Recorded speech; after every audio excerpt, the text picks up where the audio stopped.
It's late Thursday night as I record this, and I've spent the day here in Atlanta at a denominational meeting talking about all kinds of great things that God is doing through the ministry of His church, and that's been great. But like you, I've spent a decent part of the day watching the news and seeing how quickly the world can change around us.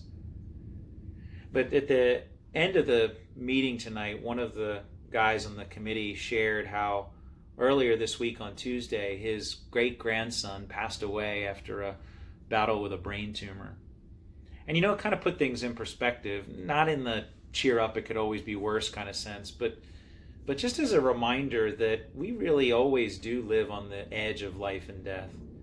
I mean, we sometimes pretend that that's not so. We like to think that it isn't so, but life really is fragile, and maybe we're beginning to realize that a little bit more these days. And so that's helpful, but the other thing that was helpful about what this guy shared with us is not just what happened in his family, but how the family is responding to it. And there might be some instruction for us as we seek to respond to a world of pandemic and disease. And the first thing they're doing is they're taking seriously what's happened. They're grieving appropriately. And we should do the same thing. We look at a world of brokenness, and we look at a world of disruption and pain, and we should be sorrowful, and we should grieve, and we should lament, and we should be honest about that. The world isn't the way that it's supposed to be, and that should bother us. But the second thing that we should do is we should look for ways to be practically redemptive in the midst of that grief.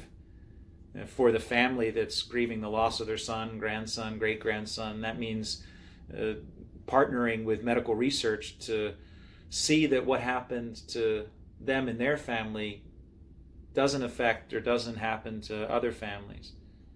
And for us, we need to be practically redemptive as a church and as Christians by looking for those who might need protection in the coming days and weeks, looking for those who might need help, and seeking to be that help, even if it sometimes means a little bit of risk to ourselves. And finally, we need to go and be a testimony in our own lives to the truth of the gospel that we profess. That we have something that is so great that it puts into perspective anything that we might lose by comparison. We have a hope that can never be taken away because of what Jesus Christ has done for us. And that doesn't mean that we don't grieve, and it doesn't mean that we don't practically work, but it does mean that we do those things in a way that testifies to the ultimate goodness and glory of God, and testifies to the fact that what Jesus said was true, that though in this world we will have trouble, we should take heart because He has overcome the world.